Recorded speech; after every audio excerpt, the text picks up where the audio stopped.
Howdy y'all, and welcome back to the Mr. Maple Show. I'm Matt. And I'm Tim. We're MrMaple.com, a mail order business in Western North Carolina. We have over 1,000 varieties of Japanese maples. We ship directly to your door. Today we're going to be talking about some very heat tolerant Japanese maples you can grow in your garden.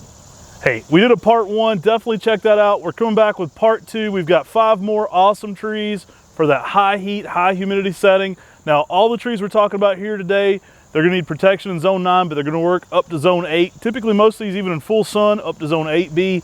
So exceptionally heat tolerant. Some of the best for humidity and heat of any of the Japanese maples that are palmatum based. I think you're going to like this one. Our first one was very popular, and we wanted to make a few more suggestions for you. You may know a few of these, but you may really benefit from learning how these kind of outperform some others for the similar type setting. Make sure to like this video, subscribe to our YouTube channel, subscribe to our weekly emails on MrMaple.com, and share this video with your gardening friends. If you're into gardening and you're in the southern United States or in high heat areas, your other friends that are gardening will really enjoy these videos as well. Yeah, heavily requested series here. We're going to be doing a few parts to this and just kind of focusing on some of our favorite plants that can give you the edge in some of those higher heat climates. You know, Brian coming from Oklahoma, he's got a lot of experience with this, and we certainly sell to a lot of high heat zones. You know, we're actually based out of Western North Carolina. We get some cool summer nights here, so we do benefit from that a good bit where we're at, but we sell to some of the highest heat areas in the United States. I mean, some of our main garden shows we used to do were in Columbia, South Carolina, and in Nashville, and we ship a ton of trees to Texas, Oklahoma, Louisiana, Alabama, you know, northern Florida, and these are some of the suggestions we make for folks in those hotter zones. These trees are going to work zones 5 through 9, and I think you're really going to benefit from some of these, possibly outperforming other trees you may be familiar with in your area. So one of the most heat tolerant red weeping lace leaves that we do at Mr. Maple is Acer palmatum and Abshudari. You may have heard Matt talking about, we used to do some garden shows in Columbia, South Carolina. It's a zone 8B down in Columbia, South Carolina, and some parts actually zone out to zone 9. So it's a very high heat area. But an Abshudari has been one of our favorite weeping red lace leaves for the hotter climates because it performed extremely well down there, performed really well for a lot of our customers. And it's just a great overall weeping red lace leaf. Yeah, it's one of our top choices. You may have seen my dad in some of our videos. The OG Mr. Maple, he did some gardening videos recently. So definitely check out Norman Nichols and some of those. Just Dad's tips around his garden. We talk a lot about maples, those too. But an Abshudari was one of Dad's favorite plants to offer. And it was because it performed so well in high heat, full sun exposures. Now, an Abshudari does get a little greener in full sun than Tamukiyama, but it doesn't burn. It holds its color exceptionally well. And it's one of the best performing low growing umbrella shapes for the deep south you can grow. I love that plant too because it really gives a good fall color. I mean, it does green up during the summer, but the fall color is starkly different. Definitely gives you changes throughout the seasons. And it's a plant that'll perform extremely well in those high heat areas and give you that weeping red lace leaf everyone loves to enjoy. Yeah, we sold a ton of these in Columbia, South Carolina. It was a very popular plant for us down there just for its durability. It's going to be an exceptional tree for humid zones. You want to make sure they have good, well-drained feet. You don't want these in boggy or wet feet. That's always, you know, one of the most paramount things to take into consideration, hot or cold. But it kind of matters a lot in those hot zones because you don't want them boiling in hot feet. You don't want them sitting there with wet feet. But an Abshudari, exceptionally durable. We were actually we're in Fine Gardening magazine early on, and this is one of the ones we recommended as one of our favorite red lace leaves. And one of the reasons for that is because it's so durable. One of the other reasons I love an Abshudari, it's a vigorous weeping red lace leaf. It doesn't get super large, but it gets there a little quicker than some of the other lace leaves. And it really does have a nice, heavily cascading shape. So it's got a shape that's a little more cascading than something like Tamukiyama. And definitely a weeping red lace leaf that adds something extra in the garden, especially in those high heat climates. It's going to outperform many of your other red lace leaves, and that's why we picked it for this. Now, take into consideration, we're shooting this video in August of 2022, so these sizes are indicative of 2022. If you're watching this video a year later, they might be slightly larger or slightly smaller. And also, we grow our Japanese maples in a very heavily shaded environment because we're watering thousands of them. So our Abshudaris are a little bit more green than they would be even in the landscape right now. A lot of times people will see these here at the nursery and they'll have seen the Abshudaris in mom and dad's landscape over there and they'll be confused why they look differently. And the Abshudaris in mom and dad's garden, you know, they're getting a little bit more filtered light, but they're out there performing and they're still much redder than these are in the container. So they will be a little bit greener in the container than they will be in the ground, you know, getting more light exposure as well. Next up, we've got a real fun one.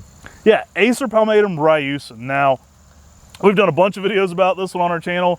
We've talked about our pendulous treasures collections that grow like Ryusen. Ryusen is exceptional in its heat tolerance. This tree, I've seen this tree growing in full sun in Dallas, Texas, and not really skipping a beat. This was in late October, hadn't really hit fall color yet. It was still in its green stage there. They get a little later falls than us. Might be the Christmas fall color there some years. But I've seen this growing in full sun and that high heat exposure of Dallas and just looking pristine. I mean, it really shocked me too. Ryusen is one of the most heat tolerant Japanese maples we do. It's extremely cascading, it's extremely vigorous, and it's extremely durable. If you're in a high heat setting, this is one that performs exceptionally well, and you can train it and shape it however you want. You can let it grow down as a ground cover, you can stake it straight up and let it grow down as a fountain. You can train it over trellises, you can grow it in hanging baskets, you can grow it upside down from a hanging basket as a topsy-turvy. There's a million ways to grow a Ryusen, but this is a heat tolerant tree that's a very vibrant green. We always talk about how green Japanese maples give you a nice summery feel during the summer. This one will definitely give you a more vibrant green during the summer than a lot of other Japanese maples, but then give you some really nice fall colors of oranges to reds. Now, unstaked, this one's gonna make a little bit more of a ground cover and be a low spreading plant. If you stake it up, it gets about as big as you stake it. If you continue to stake this tree, I've seen beautiful 10 to 12 foot specimens of this staked up. It typically wouldn't get that big on its own without you staking it pretty heavily. I tend to stake it to about 6 feet and then let it do its thing. I think that's one of the kind of optimal sizes for this to kind of weep down from. Gorgeous plant. Because of its durability, it works excellent in so many conditions. Now, I mentioned in part one, you have to be careful about reflective heat and you have to be careful about container heat. This one's a great candidate for container gardening, but you do have to be careful if you have a lot of hot rocks or hot container. That can actually be a factor in its heat tolerance. So in the ground, this one is good up to zone 8B in full sun. Typically doesn't skip a beat. And again, that's East Coast. California, some places in California, this could go even higher zones than that. That works perfectly for the East Coast though. Exceptionally durable. I noticed this one can even handle a little bit more of that max heat, reflective type heat. I've seen this next to office buildings, next to areas where a lot of Japanese maples wouldn't typically be too happy with the amount of heat they're getting, and it's outperformed many of those. Yeah, it's an extremely durable, very easy to grow plant for many people, and if you're in a high heat setting, there's so many different ways you can grow Ryusen. And it's going to be an easy plant to grow, especially for people who are just getting into gardening, who don't know much about Japanese maples. Ryusen's a great starting out point too, because, I mean, it's so easy to grow. I mean, like you talked about, you can make your common mistakes with Japanese maples, put it in a much hotter heat setting than it should, and Ryusen will still do well. It's definitely gonna be one of those ones you can push the limits with. So if you're in that extreme south, extreme heat condition, this would be one of those ones I would experiment with if I was on the border of heat tolerance. It's definitely on that very upper scale for palmatum, and it's one of the most durable you can grow. So next up, we've got Acer palmatum Summer Gold. And if you watch any of the videos, you know how much I love yellow. Acer palmatum Summer Gold is one of the most heat tolerant yellow Japanese maples. It may get a little burn when it's first getting established, but once it's established, it makes an excellent yellow that's extremely heat tolerant out there in the landscape and garden. Now, shout out to our Heat Seeker video. You'll have to watch our Heat Seeker video. We talk about hot blonde in there. Those are Acer livianum X's. So today we're talking about palmatums, not Chinese maples.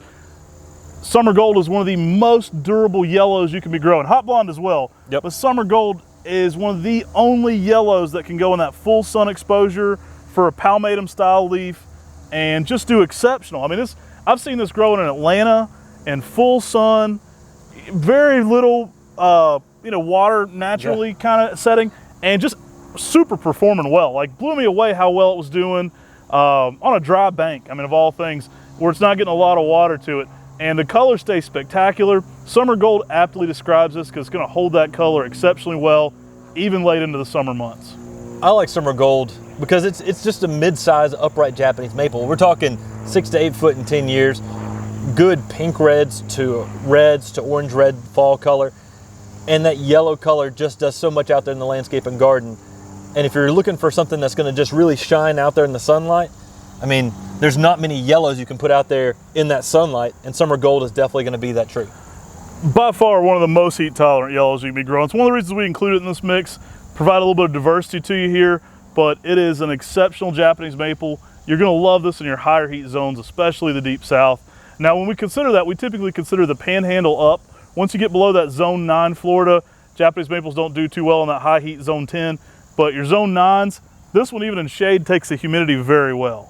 So next up, we have one here that we never talk about because we don't really like it that much. I don't think you've probably ever seen us cover Makuoh Yatsubusa on this channel before. Makuoh Yatsubusa, what's that? I mean, it's okay, I guess, if you like that kind of thing. We're crazy about Makuoh, as you can tell. We talk about it all the time. We talk about the Makuoh family of plants. We'll probably be doing a whole Makuoh family video soon.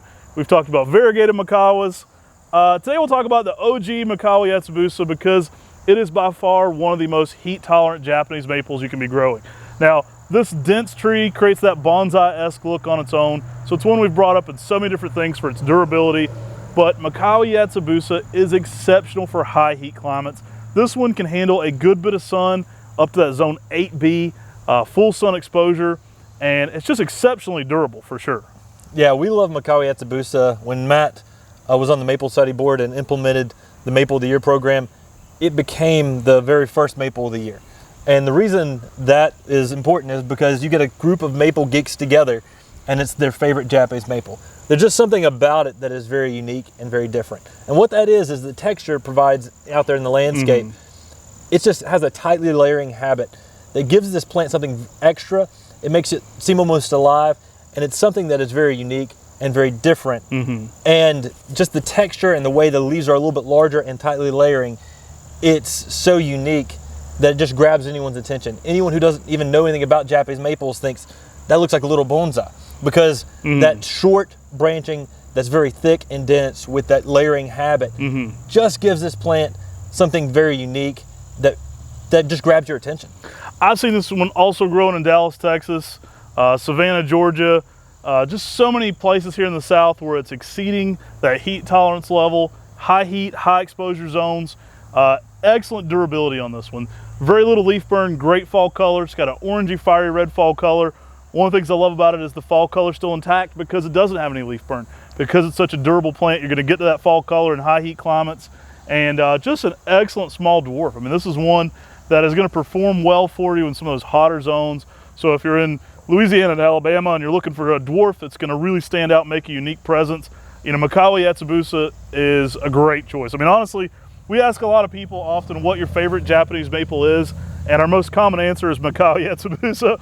So it's a popular choice, but I definitely think it's one that you want to be thinking about if you're trying to push zones and you're in some of those hotter areas with a lot of humidity. It's tough as nails. We were at the Iris Festival down in, is it Sumter, South Carolina? Yeah. And Matt was like, hey, I'm gonna go check out this plant. They told him about this Dr. Seuss Japanese maple. And we were like, is it Acer palmatum Dr. Seuss? We gotta go check this out. And what it actually was a Makuoh Yatsubusa. And it just looked like a Muppet to everybody there in the garden. It looked like a Muppet out there. Everyone was like, this thing is just so cool, so unique, and so different. I also remember when you got flogged by that goose at the Iris Festival. I got chased by a giant goose. At the Swan Lake Iris Don't recommend Garden. hanging out with the geese. They're kind of jerks. I had a goose that was darn near my size trying to flog me down. Went to go check out some trees and some irises. Next thing I know, I got some duck bobbing its head like this. When they started doing this thing's a little territorial, man. I think it was probably my height. He starts flying, snapping at me. But anyways, Makuoh Yatsubusa, it's an awesome plant. No, we should have recorded that. We should throw in that clip right here. That'd be viral for sure. It definitely would. It definitely would. All right, but last but certainly not least here on the table, we got Sangukaku.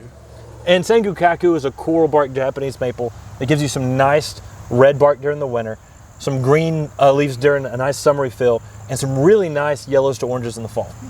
Yeah, this one's going to work zone 6 through 9. So a little bit less on the cold tolerance, but a little bit more on the heat tolerance. These work excellent. If you're giving these some sun, you're actually going to have some of the best bark for this. So Sangukaku actually lights up even more with a little bit more daylight. If you're putting in heavy shade, you're going to get a little bit more greener bark. These work great in sandy, loamy soils too. So they're excellent for an area that's a little bit more sandy. Excellent tree though. Loves that well-drained soil and is really going to put on a show for you, not only in the summer months, but also in the winter months. And I have seen this one under the name Coral Towers, and that's because Sangukaku people have translated it as Coral Tower. But this makes a nice upright Japanese maple that gives you some good winter interest, and winter interest in high heat settings. I mean, you're going to need to give Sangukaku some sunlight to really pick up that bark interest. And when you do that, it's just going to give you some really, really nice bright red out there in the winter landscape and garden on that bark. If you got this one sided right, it's no exception to go up to zone 8B in full sun, and it's going to look great. Underrated fall color too. It's a golden yellow fall color with kind of splashes of red in it. But those winter months are really where this one shines. Exceptional plant there in the garden when everything's out of leaf. You got that bright red stemming going on. Sangukaku though is exceptionally durable. I mean, it's one of our more popular trees when we're selling in Columbia, South Carolina, because people could put this one out in full sun and just get a very beautiful specimen of this that grows excellent. I've seen it growing in so many different areas in full sun, I can't even think of them all. I mean, we've sold a lot of these to the deep south. Definitely one I've seen, you know, exceptionally exceeding what you would think of for a Japanese maple in Texas. And speaking of, while we've talked about a lot of these being in Columbia, South Carolina, there's a lot of these specifically at the Riverbank Zoo in Columbia, South Carolina. Right. They used to buy a lot of plants from them. They still do. But they've got a lot of these that we're talking about at the zoo, at the Riverbank Zoo and Gardens. And shout out to Andy, who's one of the curators there, who's in charge of all the gardens. They've got an amazing plant collection there, and that includes a lot of our heat-tolerant Japanese maples down there. For sure, for sure. Now, these are just 5 of our choices here. We already did a part 1. This is part 2. These are some exceptional heat-tolerant Japanese maples. These will work great in the south, but also in areas like Oklahoma or California where you're looking for those high-heat, high-performing plants. These are some of the best Japanese maples for extremely hot climates that are humid or hold a lot of heat. Now, these will exceed a lot of the other Japanese maples, so we're trying to give you a head start here by helping you pick some that, you know, are going to perform and do well for you. That's part of the process here. There's so many different Japanese maples that hopefully this helps you narrow it down and focus your search to a little bit of what you're looking for. And if you've liked this video, make sure you go and you also watch out our part 1 to this series. We also have a heat seeker series where we talk about the Acer olive random types that we've introduced here at Mr. Maple. You'll want to check that out. And we also have a whole video on tips for growing Japanese maples in high heat areas. So check that out too, because we try to do our best to direct you in the right way to growing Japanese maples in those high heat zones. Yeah, we want to use this channel to build confidence in Japanese maples. It's certainly our passion is growing Japanese maples, and we love to share that with as many people as possible. So that's why we do this. If you're enjoying this channel, we ask that you take a second, like and subscribe and share. That helps us a long way toward getting this channel out there. At minimum, make sure you subscribe to our channel. That helps us a whole bunch, so we really appreciate that. Sign up for our weekly emails on Mr. Maple. We're always adding new plants, so if there's something you don't see, a lot of these we try to keep in stock, but if there's something you don't see currently on our website, you can always sign up to get notified via email. But sign up for our 10 at 10s. That's when all the cool stuff comes out. We put out 10 plants every Tuesday at 10 a.m., and oftentimes that's 20. So there's a lot of cool plants coming every single week to Mr. Maple. And I hope you've enjoyed this video on the high heat stuff. You know, Japanese maples can grow in zones 5 through 9. And in those 8B and 9, it's really important to choose some plants that can really thrive and do well for you. And I hope that these expert tips and expert picks have really helped you out. Take care. God bless. And have a great day.